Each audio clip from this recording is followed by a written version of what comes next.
We've all got two wolves in us, a good one and a bad one, and they both want to eat. The best I can tell, we just got to feed that good one a little more than the other one. Happiness is an emotional response to an outcome. If I win, I will be happy. If I don't, I won't. It's an if-then, cause and effect, quid pro quo standard that we cannot sustain because we immediately raise it every time we attain it. You see, happiness demands a certain outcome. It is result reliant. And I say, if happiness is what you're after, then you're going to be let down frequently, and you're going to be unhappy much of your time. Joy, though, joy is a different thing. It's something else. Joy is not a choice. It's not a response to some result. It's a constant. Joy is the feeling that we have from doing what we are fashioned to do, no matter the outcome.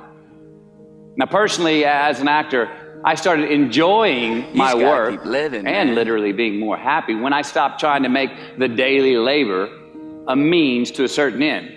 For example, I need this film to be a box office success. I need my performance to be acknowledged. I need the respect of my peers.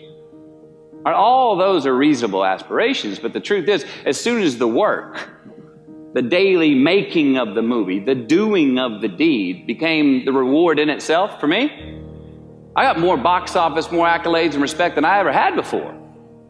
See, joy is always in process.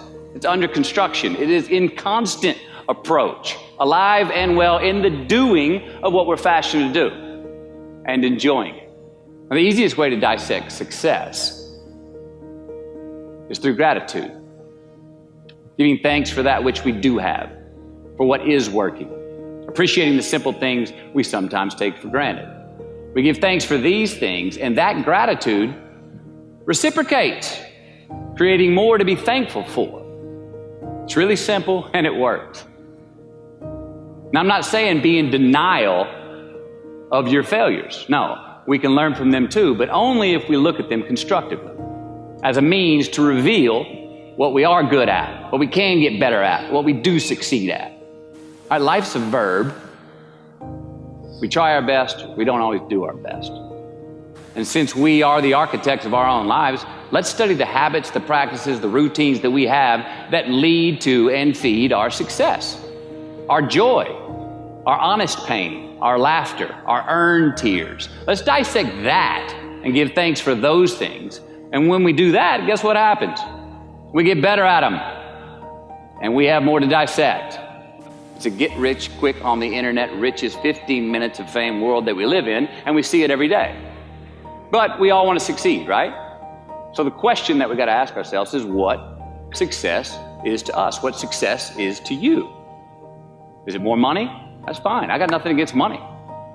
Maybe it's a healthy family. Maybe it's a happy marriage. Maybe it's to help others, to be famous, to be spiritually sound, to leave the world a little bit better place than you found it. Continue to ask yourself that question. Now, your answer may change over time, and that's fine. But do yourself this favor.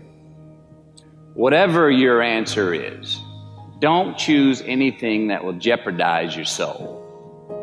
Prioritize who you are, who you want to be, and don't spend time with anything that antagonizes your character. Don't drink the Kool-Aid, man.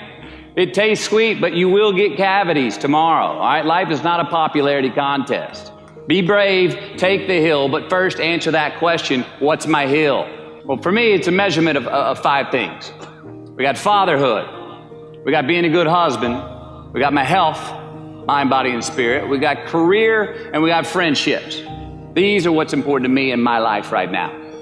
Because I want to keep all 5 in healthy shape. And I know that if I don't take care of them, if I don't keep up maintenance on them, one of them is going to get weak, man. It's going to dip too deep into the debit section. It's going to go bankrupt. It's going to get sick, die even. So first, we have to define success for ourselves. And then we have to put in the work to maintain it. Take that daily tally. Tend our garden. Keep the things that are important to us in good shape. Defining ourselves by what we are not is the first step that leads us to really knowing who we are. You know that group of friends that you hang out with that they really might not bring out the best in you? You know, they gossip too much, or they're kind of shady. They really aren't going to be there for you in a pinch. Or how about that bar that we keep going to that we always seem to have the worst hangover from? Or that computer screen, right? That computer screen that keeps giving us an excuse not to get out of the house and engage with the world and get some real human interaction. Or how about that food that we keep eating, the stuff that tastes so good going down, it makes us feel like crap the next week, we feel lethargic and we keep putting on weight?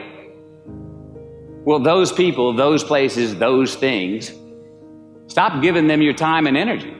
Just don't go there. I mean, put them down. And when you do this, when you do put them down, when you quit going there, and you quit giving them your time, you inadvertently find yourself spending more time and in more places that are healthy for you, that bring you more joy. Why? Because you just eliminated the who's, the where's, the what's, and the when's that were keeping you from your identity. Like, trust me, too many options, I promise you, too many options will make a tyrant of us all. All right, so get rid of the excess, the wasted time. Decrease your options. If you do this, you will have accidentally, almost innocently, put in front of you what is important to you by process of elimination. Knowing who we are is hard. It's hard. So give yourself a break. Eliminate who you are not first, and you're going to find yourself where you need to be. Make voluntary obligations. I'm talking about the ones that we make with ourselves, with our God, with our own consciousness. I'm talking about the you versus you obligations. We have to have them. Now again, these are not societal laws and expectations that we acknowledge and endow for anyone other than ourselves.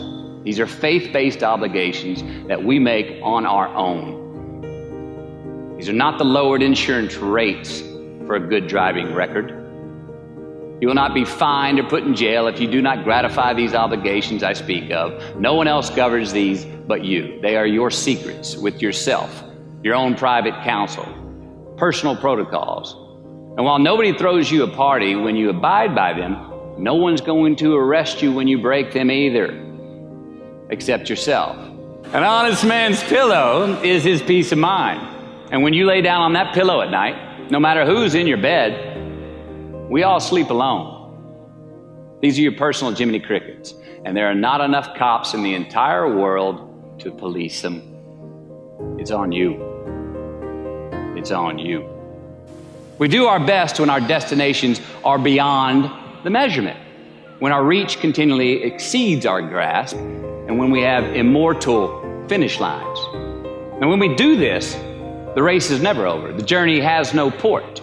The adventure never ends because we are always on the way. So do this, and let somebody else come up and tap you on the shoulder and say, hey, you scored. Let them run up and tap you on the shoulder and say, man, you won. Let them come tell you, you can go home now. Let them say, I love you too. Let them say, thank you. Take the lid off the man-made roofs that we put above ourselves and always play like an underdog.